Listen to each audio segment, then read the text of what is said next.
Welcome back to another episode of Success After Trauma, where we bring on some really cool guests that have their own unique journeys, their own stories of what they've been through, and they share a little bit about how they serve, how they're giving back today. We have a really cool guest today, Sam Mitchell. Sam Mitchell is a speaker, and I'm just learning about Sam myself. I know Sam has a website that I'm going to have attached. If you guys are listening to the audio, you can go to watch us on the video on YouTube, and you'll be able to check out the link. Sam has a website, a really cool website, Autism Rocks and Rolls. I checked it out. I'm completely in love with it. Sam, can you tell me a little bit about the inception of this website and where you got the idea from and how everything kind of came together? Sure. So, hello, everyone. My name is Sam Mitchell. I run the podcast called Autism Rocks and Rolls, and it is about autism and how we cope with daily struggles that you may or may not understand. I've ran it since October 2019. Some of my big guests are Dr. Temple Grandin and the hardcore legend Mick Foley himself. So, those are some pretty cool guests I've had. And the podcast started after I joined my high school's media club. And ever since I fell in love with that podcast from Media Club, I wanted to start my own. I couldn't continue my media skills forever. So the only way I knew to continue my media skills was to start my own podcast. And that was when Autism Rocks and Rolls was born. I Man, Sam, I love that. I didn't even know. You have to forgive me. I didn't know you had a podcast. Are you? What platforms are you on? Podbean, Spotify, YouTube. If you name it, I'm probably there. Super awesome. So everyone listen to this. Make sure you go check out Sam's podcast. It's Autism Rocks and Rolls. You obviously we can't forget that. That's such a catchy name. And it sounds like you've had some really powerful guests on there. That's incredible. I definitely check it out myself. What what were some of when you launched your podcast, what was that like for you? When you first got the idea, obviously messing around with school, what were like the next steps? Well, the How did, first I was to get the equipment clearly. So that was the first step I had to do, like my own equipment, not the schools. I couldn't use that anymore after soon realizing I couldn't go steal it, or anything. But anyway, I had to get the equipment. I had to figure out my topic. It's initially be my travels, but I figured I travel a lot, but it's only for an extended amount of time. I can only do so much with that. But I thought with autism, since I have it, I could tell stories and tell people either some ideas or some struggles that would be very hard to explain because you had to be there in order to understand it, or B, people would just think these challenges are idiotic. I love it. So you figured out first you figured out what gear you wanted to go with, then you figured out like, hey, what's the content that I want to share with people? And then where did you go from there? Did you just launch from there or where'd you go from there? Well, launched from there, did a while, but then it grew so much that I started developing sponsorships. And I also got to have a nonprofit. We have 6 or 8, can't remember the number. And I get to plan local events in Indiana, which is where I'm from. I love it. I love it. We broke up a little bit there. I think we're doing good. I think we're back now. Are you at whatever level you're willing to share? And I have to assume you're a speaker, you got a podcast. So I'm making an assumption here, but I'm making an assumption you're probably an open book. Would you share a little bit about your journey with autism? When did you,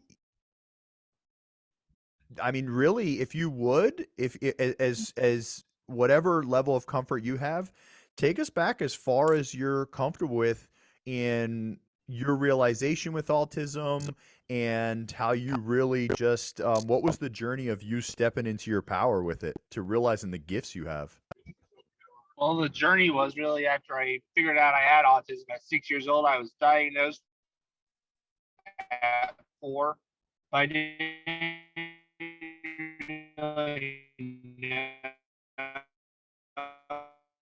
know until me at 6. I was ready on understanding Sam, and I just knew don't cut the corners. I'm like, just tell me, let's get straight to the point. There's no need to hem haw around. So that was that, and that's where it truly started.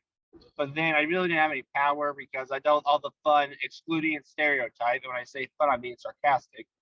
But I just didn't feel like I fit into anywhere else. I tried to, and people would just exclude me, or in their eyes, they wouldn't have time for me because I was different and follow their popular trends. But sophomore year, that changed after I learned not to care what others think of me, and the podcast part of it helped as well.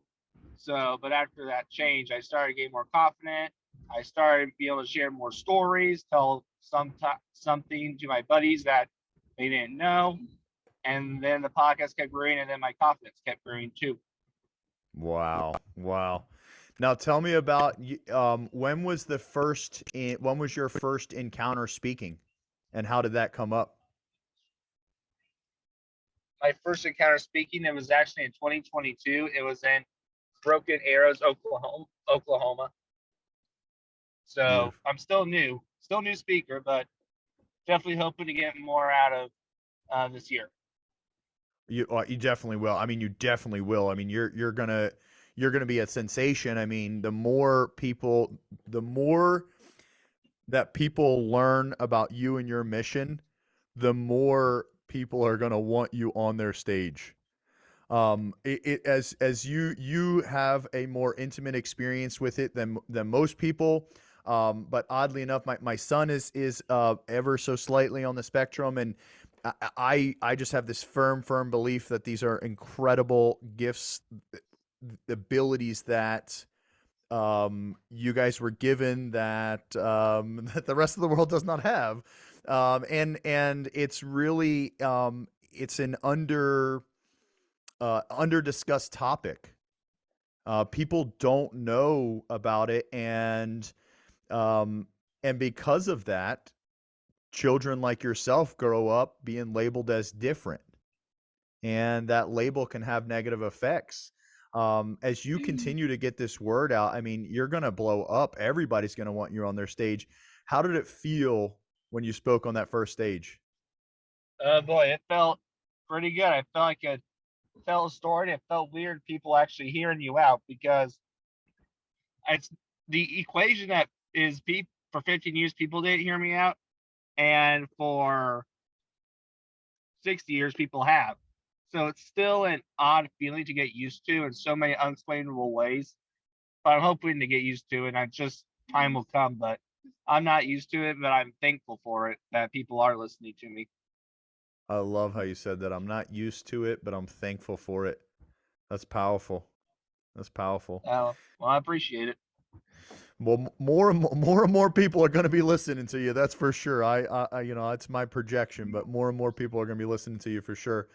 What are some of the, and I know you talked about them a little bit, but if you're willing to be vulnerable, I think it's important for people to hear. The more awareness we create, the more we will be aware. What are some of the what are some of the challenges you face that you talk about on your podcast that people were just completely naive to? There were silent battles for you. Well, let's think of silent battles here. Okay.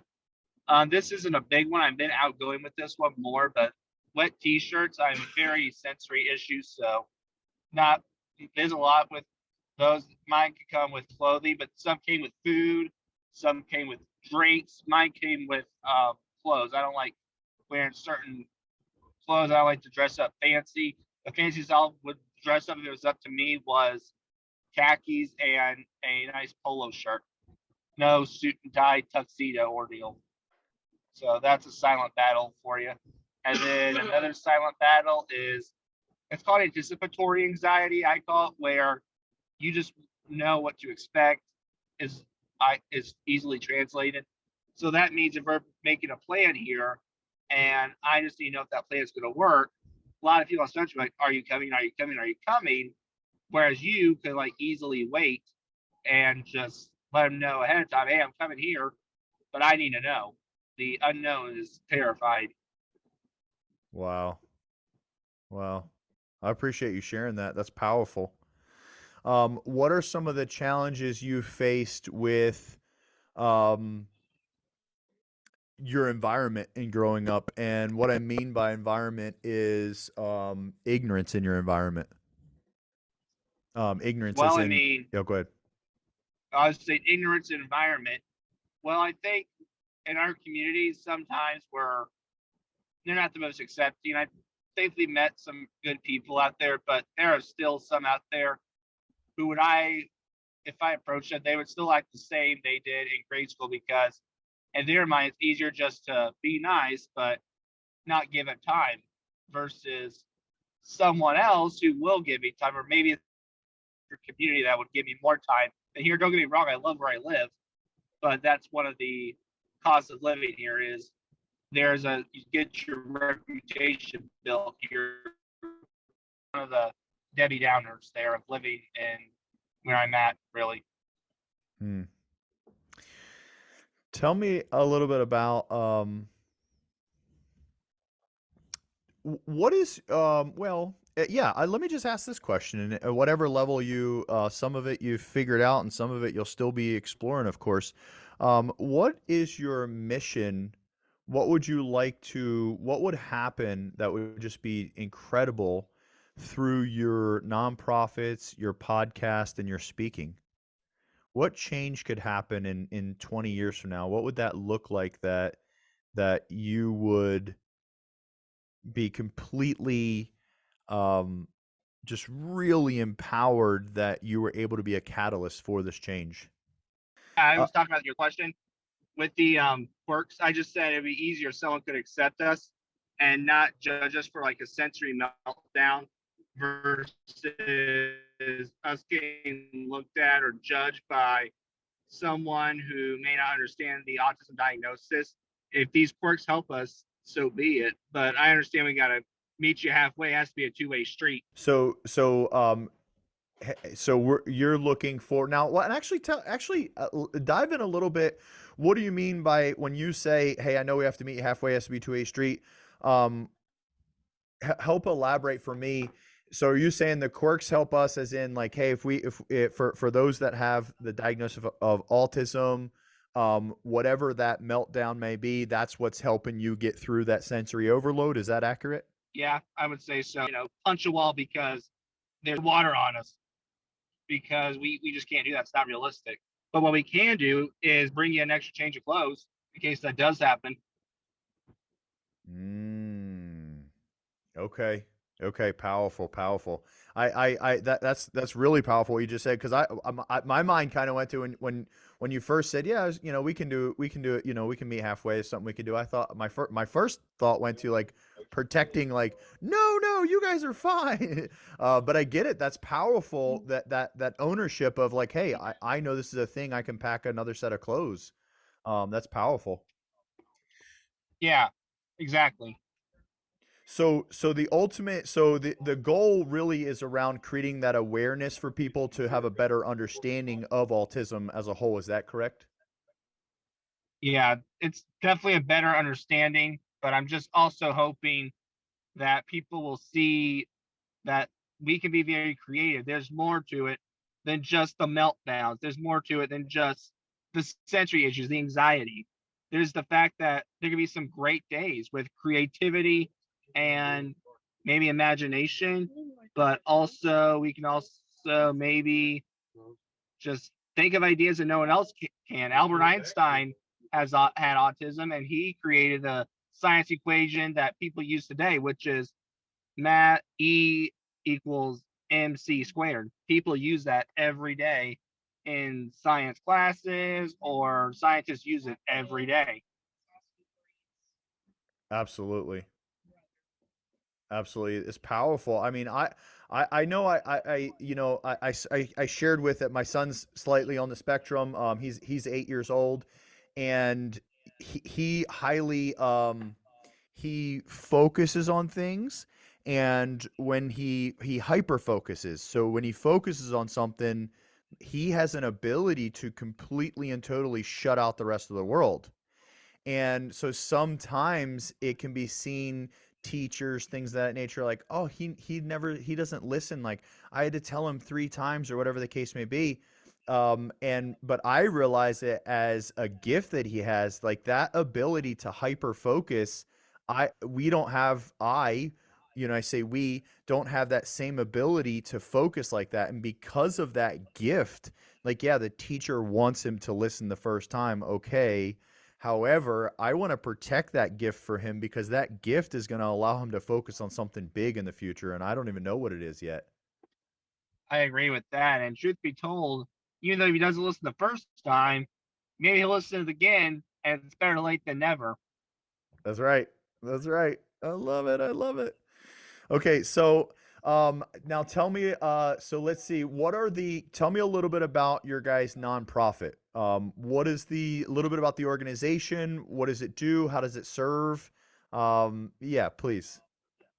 Well, the mission of Autism Rocks Rolls is to take the negative stigma off of autism and other conditions, like many disabilities.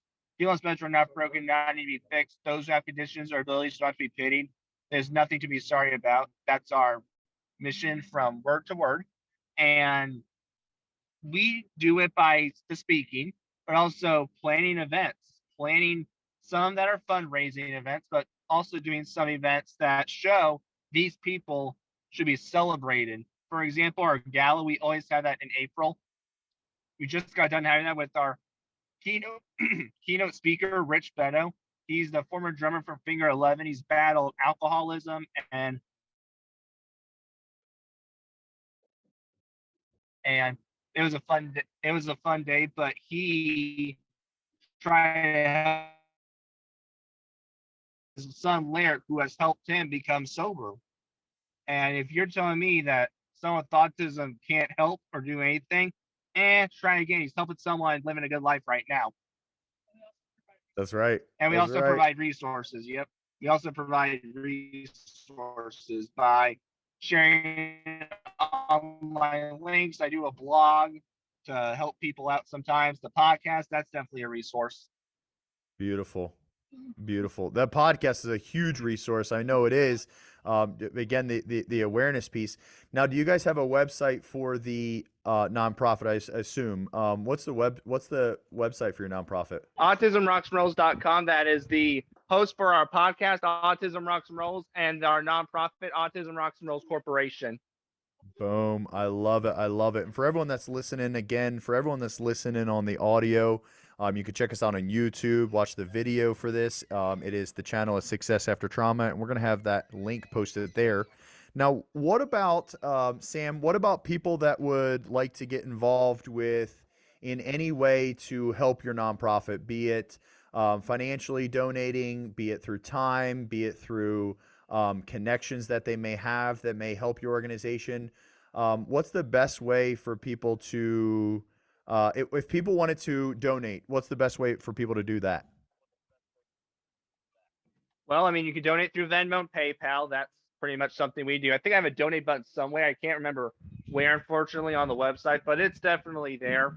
Okay. And as far as events, you can help out by volunteering at one of our events. We have our gala every April, like I said earlier, but then we have some. One coming up is our ARAR summer party. So it's at a wedding barn. That's really cool. It's kind of cool there. It's a wedding barn by the majority, but in the summer they have like this shack where they do like summer concerts, and it's pretty fun. So we get to use that, and we will be having like some side attractions. I don't know what they'll be yet, but I know we'll be having music.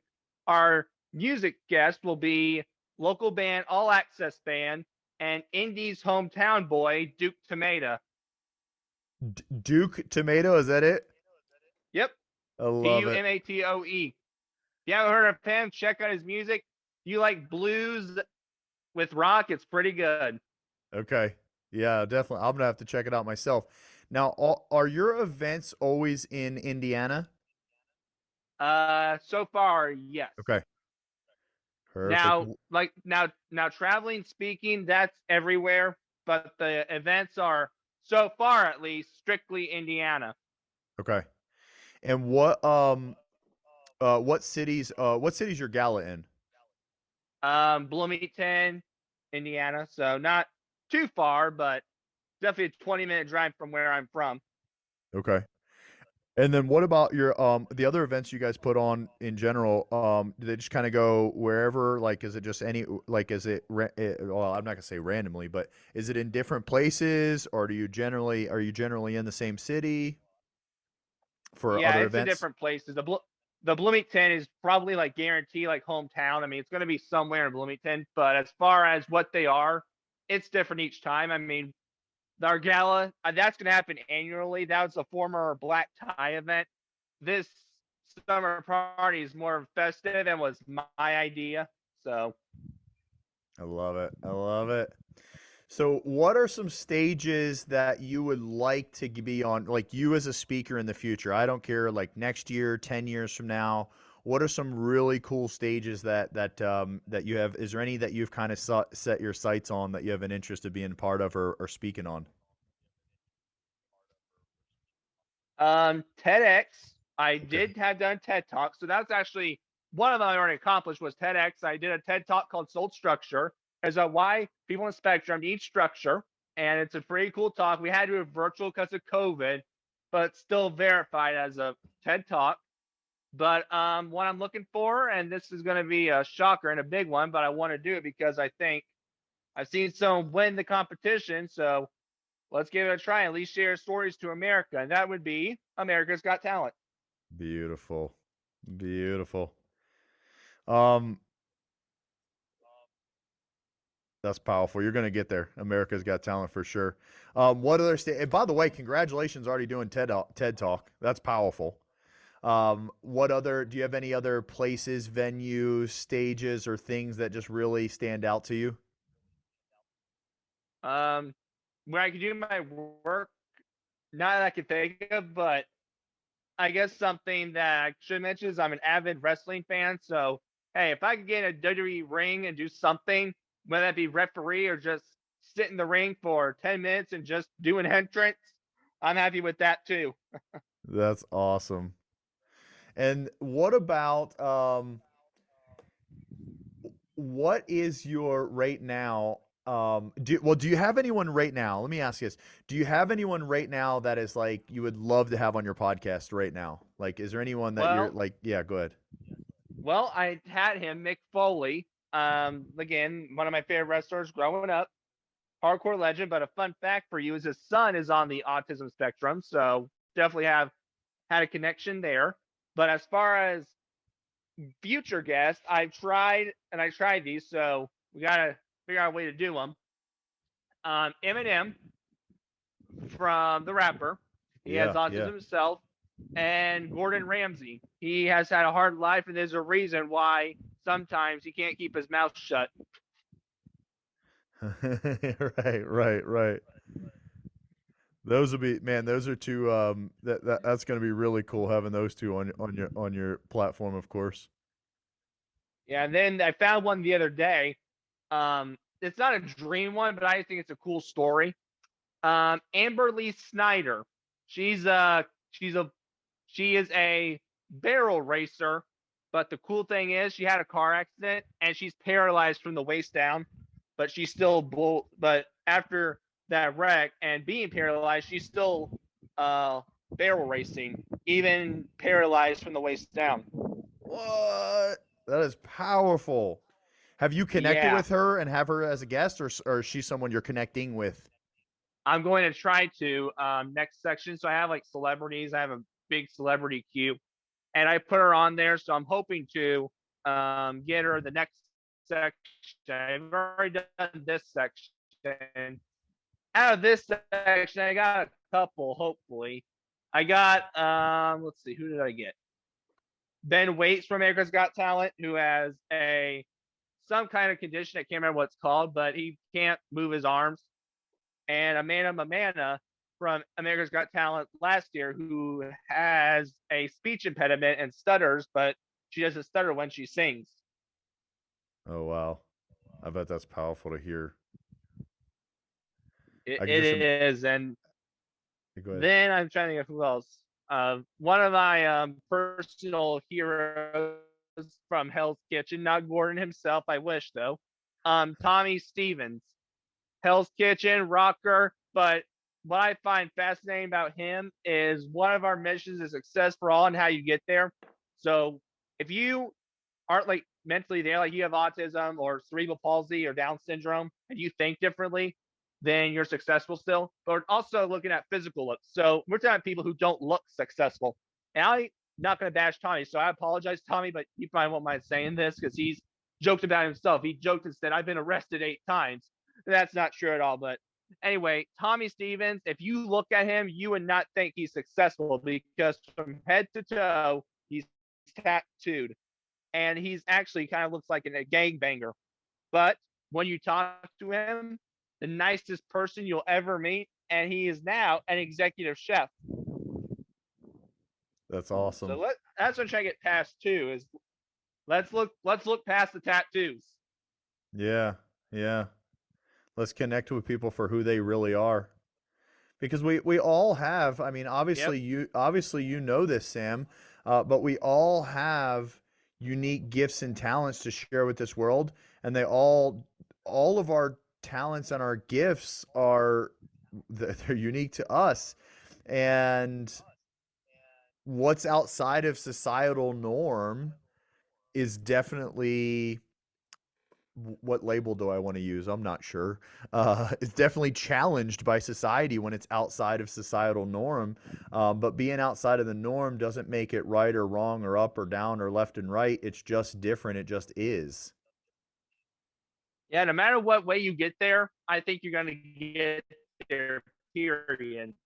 And like I said earlier, I don't know if the internet caused because of connection, but getting the mail and owning a limo equal each other out.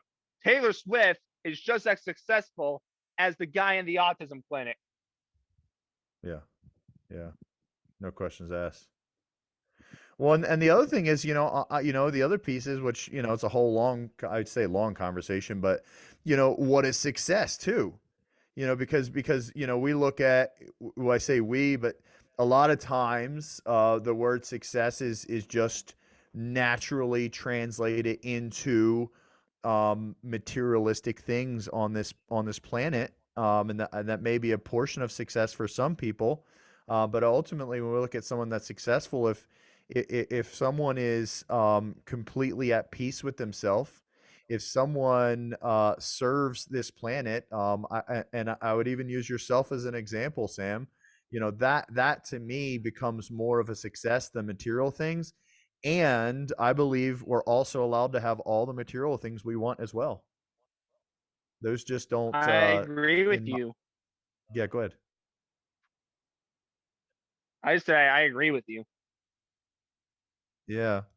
The material things, I support creating them, having them. Why not? We can have as much as we want, but those just aren't or in my model of the world, those just aren't the measuring stick for success. Because if we go home and we feel hollow, or we don't feel worthy, or we don't feel loved, man, that's just such a brutal place to live.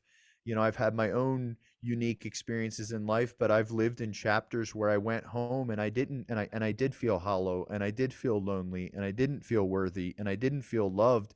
And it's just a really, really heavy place to be. Um, and allowing ourselves to find out who we are, what makes us tick, and then I believe, and I think you're of the same concept, Sam. Once we learn who we are, once we learn our gifts, I think the next chapter is turning around and serving those one chapter behind.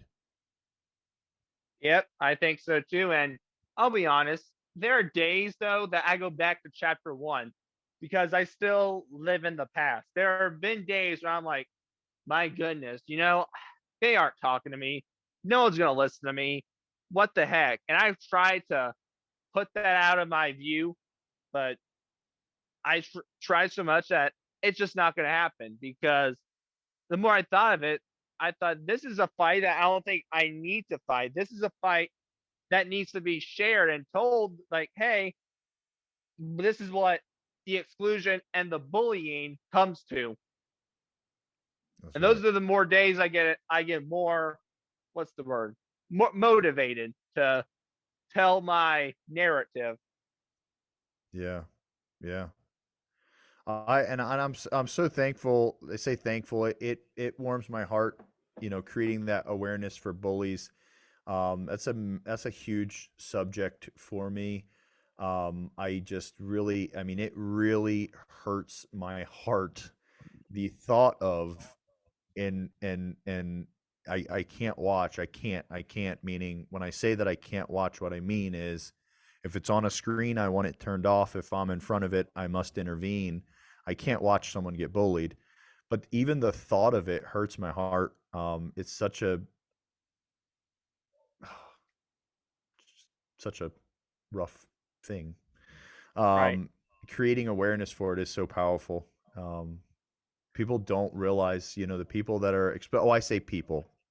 I'm making a projection here. I could be wrong, but I think when kids bully other kids, I don't think they know. I think the kids that are bullying, I think that they're just kind of having fun and they don't realize the weight that the other kid is carrying.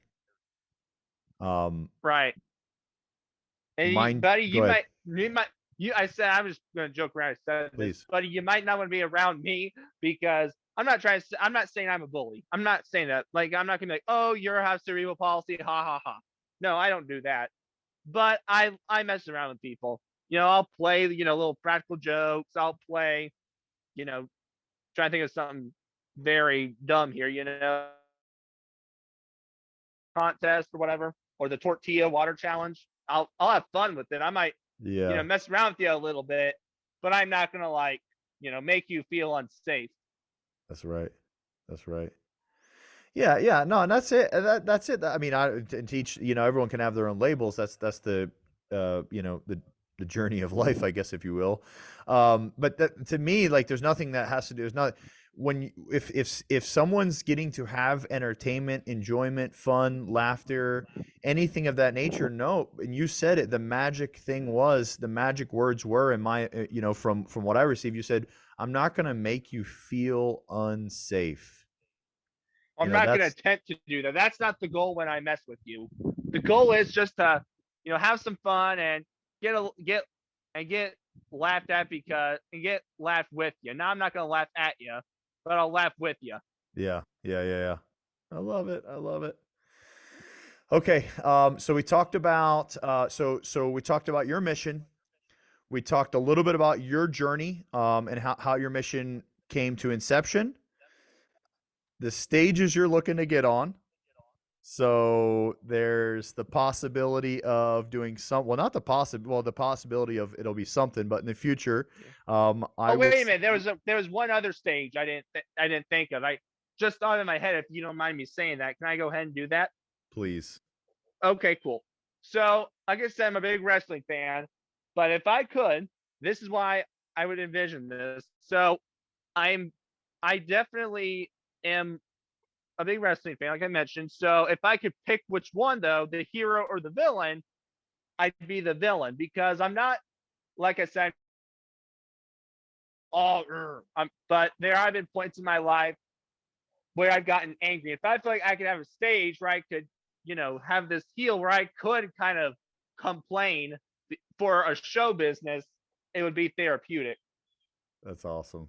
I love that. I love that. And maybe something you play with in the future, creating a business persona. There's a book called Alter Ego. That one talks about it a lot. And then there's a book called Relentless. Tim Grover, the coach for Michael Jordan and Kobe Bryant, he talks about the same principle in the book Relentless. And there's a lot of celebrities that created personas or alter egos for themselves to be able to perform at heights greater than what they ever thought they were capable as their own identity. Yeah, Yeah, go ahead. there's my own view with that. I prefer not to have an alter ego when I'm doing business because of just the way I am. I'm authentic. What you're going to see on the television will be the same what you get when I'm at home. So Yeah. that's kind of my view. I know a lot of celebrities have like this public image where sometimes they'll change their personality because of the population, the paparazzi, and all the fame that goes with it. But that's not me. I'm Yeah. more of the type of person is what you're going to see that with my business side is what you're going to see on the personal side too. There's no difference between the personal Sam and the business Sam. Yeah. Yeah. Good. Good. Good. And that's, I mean, there's definitely a ton of value in it, and I think that's a good way to do business. But even think about in the future, like you said, being therapeutic, you might create that persona just as a, like, people know it's just a persona for you, but it allows you as that outlet, which all you know, you'll decide if that has any value for you or not, but and it may or may not. But in Yeah, I the mean, future, oh, good, I was just gonna say, yeah, I mean, we'll see what happens, man. yeah. In the future, we are going to see Sam on a WWE stage. We are going to see Sam on America's Got Talent. Well, you are actually can kind of mark out the WWE the more I think of it because I've done commentating for like local wrestling. I haven't gotten Okay. in the ring yet, but I've done like some commentating for the local wrestling. I got a couple of good buddies that are fans, but I think one of their side jobs is their commentating. I don't know if that's their full job or not. Don't ask me on that. But I think their side job is to commentate. So I got to have some fun and commentate with them. So Beautiful. And we're still gonna see on the America's Got Talent stage, and I look forward to. I'm gonna check out your podcast. I'm gonna share it with everyone that I know. I'm gonna share your website with everyone that I know. I absolutely am 100% aligned with your mission. I love your mission, and I can't wait to hear you with your guest Eminem and Gordon Ramsay as well. I, I I know you'll get to that point in the future. It's obviously it's something you want. You'll take the action until you get there, and then you'll get there. And it's I appreciate Sam you taking the time and being willing to hop on my podcast. I enjoyed getting to connect with you. I love what you stand for, and I love that you choose to take your time to go create awareness for everyone else that's one chapter behind going through what you've went through or something similar to what you've went through.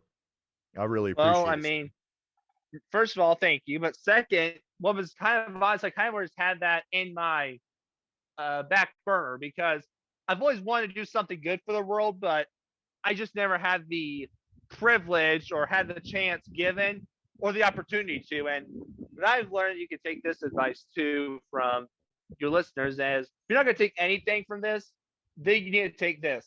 If opportunities don't come to you after you waited, you take them. So after 15 years of waiting for opportunities, nothing came.